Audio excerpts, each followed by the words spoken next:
Tous les e-commerçants, dès qu'ils arrivent à un certain niveau, se font bloquer leur compte PayPal. Les appeler, se rendre au bureau, rester aimable et surtout le harcèlement, les gars, c'est nous ce qui a marché pour nous. Et bonjour à tous, bienvenue sur cette vidéo qui me tient vraiment à cœur. Si jamais vous êtes là, c'est qu'a priori vous avez des problèmes avec PayPal, simplement parce que cette vidéo va s'appeler quelque chose du style blocage PayPal e-commerce. Donc si vous tombez là-dessus, c'est soit que vous êtes abonné à moi et je vous remercie pour ça. Et aujourd'hui, on va parler d'un sujet qui est passionnant. Soit vous êtes actuellement dans la panade, vous êtes actuellement en train d'avoir des difficultés avec votre fournisseur de paiement, à savoir PayPal, et donc vous cherchez des solutions. Et dans cette vidéo, je vais essayer de vous présenter un petit peu le pourquoi du comment et quelles sont les solutions qui sont possibles. Déjà, commençons par le pourquoi. Pourquoi est-ce que PayPal bloque les fonds? Alors on va commencer par un truc très simple. Sachez que vous n'êtes pas le seul. Tous les e-commerçants, dès qu'ils arrivent à un certain niveau, se font bloquer leur compte PayPal, au point que certains e-commerçants décident de ne plus travailler avec PayPal. Mais malheureusement, effectivement, PayPal propose un service qui est très intéressant, surtout pour les consommateurs, simplement une garantie d'avoir gain de cause en cas de problème, en cas de litige avec la marque. Si jamais vous êtes un consommateur et que vous payez par carte bleue, vous avez peu de chance et peu de moyens pour récupérer votre argent si jamais la marque vous escroque ou s'il y a un problème. Alors qu'avec PayPal, vous ouvrez un litige et il y a de grandes chances que vous ayez gain de cause de près ou de loin. Donc de fait, les consommateurs aiment bien PayPal et utilisent PayPal. Il y a des marchés où c'est plus ou moins vrai, notamment en France, 30% en moyenne, voilà, des gens utilisent PayPal, alors qu'en Allemagne, on est plutôt autour des 50 voire 60% par exemple. Donc selon le marché sur lequel vous vous vendez, vous êtes plus ou moins obligé de le mettre. Je sais qu'il y a pas mal de e-commerçants en France qui décident de travailler sans PayPal. A contrario, je sais que tous ceux qui vendent en Allemagne ne peuvent pas s'en passer. En tout cas, quand ils ont des stratégies d'acquisition avec des budgets pub, etc., c'est trop important pour eux d'avoir PayPal pour vraiment avoir le chiffre d'affaires qui correspond au budget pub qu'ils sont en train de déployer. Donc PayPal est devenu un indispensable auprès des consommateurs, ce qui fait que nous autres professionnels et e-commerçants, on est obligés de travailler avec. Pour autant, c'est notre bête noire à tous, étant donné que, comme je vous disais, on finit tôt ou tard par se faire bloquer. Toutefois, il faut bien noter qu'il y a des choses qui vont plus ou moins vous faire, vous mettre dans des situations à risque par rapport à PayPal. Parmi les choses qui vous mettent dans des situations à risque, il y a notamment votre niveau et qualité de service. Si jamais vous livrez rapidement, vous avez forcément moins de chances d'avoir des problèmes avec PayPal. Si jamais vous avez peu de litiges, vous mettez toutes les chances de votre côté pour avoir le moins de problèmes. Si jamais vous avez une croissance stable et douce, c'est pareil, c'est des choses qui vont être plutôt dans votre sens. Cependant, si jamais vous avez une explosion de vos chiffres à un moment donné, comme par exemple à un moment de Noël, PayPal va sans doute commencer à bloquer des fonds. Si jamais vous avez un taux de litige élevé ou un taux de litige qui augmente, PayPal va sans doute bloquer vos fonds. Et d'une manière générale aussi, quand vous allez arriver à un certain niveau de business, on va dire à peu près 800 000 € encaissés sur une année sur PayPal, vous allez rentrer dans un scénario avec PayPal où ils vont retenir forcément une partie de ce que vous encaissez sur le compte PayPal pour se préserver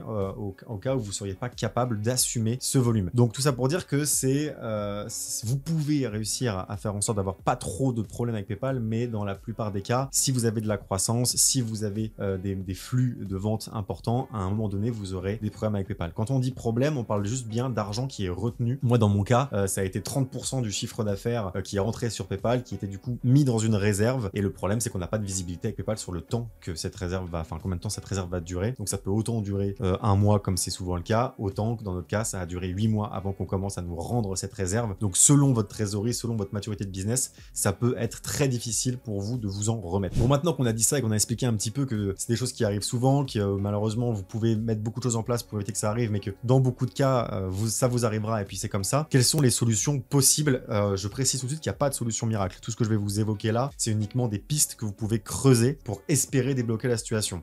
La première piste qui est importante, c'est de les appeler. Vraiment ne pas avoir peur de les appeler et de les appeler souvent. Et là, vous devez vraiment jouer la carte de la bonne foi, j'allais dire, même si eux n'en ont aucune. Vous devez vraiment expliquer correctement quelle est votre situation, expliquer que vous allez pouvoir régler, envoyer vos colis à vos clients. En bref, expliquez-leur que vous êtes installé, que vous êtes fort, que vous n'êtes pas une petite marque. Évitez les mots dropshipping et autres mots qui peuvent indiquer que votre business il peut être un peu fait de manière amateur ou qui peut être un petit peu tout pourri tout simplement. Évitez de parler du fait que vos produits viennent de Chine. Essayez d'être un petit peu plus vaste que ça, d'expliquer que vous avez effectivement un fournisseur en Chine, mais que vous avez un logisticien en France, que du coup vous avez une partie de vos stocks qui part de Chine, mais une autre partie qui part de France, que c'est le client qui décide, etc. En bref, essayez d'être le plus rassurant possible et restez aimable, mais strict. Insistez sur le côté urgent. De toute manière, moi, ce que je vous invite à faire, c'est les appeler régulièrement, étant donné qu'il y a peu de chances qu'ils vous débloquent du premier coup, donc appelez-les régulièrement et changez un petit peu de stratégie. Soyez droit dans vos bottes, soyez insistant, soyez strict. Jamais, ne tombez jamais dans la médiocrité médiocrité, j'allais dire, dans le fait de donner des insultes, etc. J'ai déjà essayé pour vous et ça ne fonctionne pas plus que ça. Par contre, la panique, le fait d'être dans une situation d'urgence, pas qui inquiète, hein, pas en mode oui, si vous débloquez pas mon argent, je suis foutu, mais plutôt expliquer que là, vous avez du coup une équipe, que vous avez de la croissance, que vous avez des projets en cours et vous avez besoin de votre trésorerie pour que tout ça se déroule bien. Et voilà, plutôt dans ce sens-là, insister sur le fait que c'est important et que du coup, vous avez quand même une source de stress par rapport à ça, mais jouer la carte de la pitié, etc. Bon, en tout cas, moi, je l'ai joué plusieurs fois et ça n'a jamais fonctionné. Donc, je vous invite pas à le faire. La colère ne fonctionne pas, la pitié non plus. Donc, restez aimable et surtout, en fait, le nerf de la guerre, c'est de les relancer encore et encore. Et pas que par message, parce que par message, ils vous envoient bouler vraiment facilement. Appelez-les. L'autre point que vous pouvez essayer de faire, que je n'ai pas essayé de faire, mais qui pourrait être une idée, c'est de se rendre à leur bureau directement et d'essayer de parler à un responsable directement à leur bureau, en sachant qu'ils sont ouverts, par exemple sur Paris, uniquement le jeudi, 2-3 heures dans l'après-midi. Je crois quelque chose de cet ordre-là. Donc autant dire qu'il faut ne pas rater le créneau quand vous voulez vous rendre à leur bureau. Bon, bien évidemment, cela est possible quand vous avez en tout cas une société française avec un compte PayPal en France. Là, n'hésitez pas à aller dans les bureaux de PayPal. Si jamais vous travaillez avec des sociétés à l'étranger, etc., enfin, si jamais vous avez des offshore ou si vous travaillez depuis Dubaï, etc., se rendre à leur bureau, c'est un peu plus complexe. Encore que s'il y a des bureaux, par exemple, si vous travaillez depuis Dubaï avec une société à Dubaï, n'hésitez pas à aller au bureau PayPal Dubaï s'il y en a un, et pareil, à essayer de défendre votre cause. Un point qui est également important, c'est d'essayer de garder le même interlocuteur. PayPal va toujours essayer de clôturer vos conversations et vous envoyer bouler le plus souvent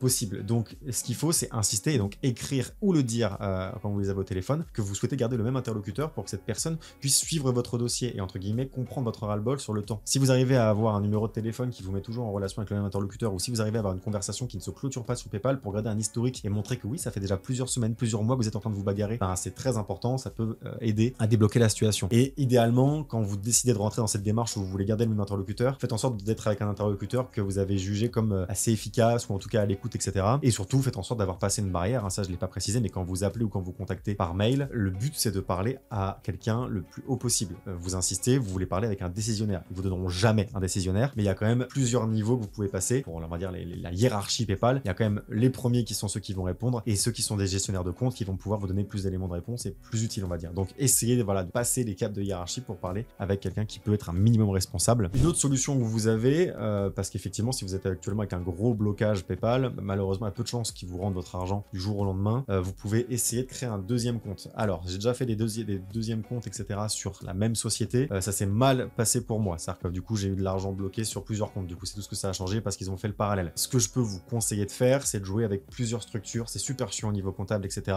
Mais typiquement, pour temporiser une situation, vous pouvez avoir donc une société où le compte est bloqué, vous pouvez par exemple essayer de créer un autre compte PayPal avec une auto-entreprise, si vous faites une auto-entreprise en plus, ou avec la société d'un copain. Bon, vous l'aurez compris, c'est super pénible, mais il y a des business, des fois vous êtes dans des situations où vous voulez juste pas couper le business, et donc c'est des solutions, on va dire, tampons, où du coup vous basculez sur un autre compte PayPal, en tout cas si vous êtes sur des marchés où vous pouvez pas vous en passer. Je sais que nous du coup on était sur le marché allemand, et sur le marché allemand, vous pouvez juste pas se passer de PayPal, donc on a juste basculé sur d'autres comptes PayPal, et je vous invite à le faire. Mais attention, encore une fois, si vous faites un deuxième compte PayPal avec la même société, PayPal va vous dire que vous avez le droit. Je leur ai posé la question, est-ce que je peux réouvrir un deuxième compte? Ils m'ont dit oui, il n'y a pas de souci. Pour autant, à peine j'ai ouvert ce deuxième compte, j'ai encaissé 2000, 3000 euros dessus, et puis il s'est fait instantanément bloqué, et j'ai juste eu 3000 euros de bloqué en plus sur un deuxième compte. Donc on va dire que c'était pas foufou, et donc bien sûr, hein, quand je les contacte pour leur expliquer ça, ils me bottent en touche et ils m'expliquent que c'est parce que je sais pas quoi est à risque, parce que le compte est nouveau. Bon, d'accord, super.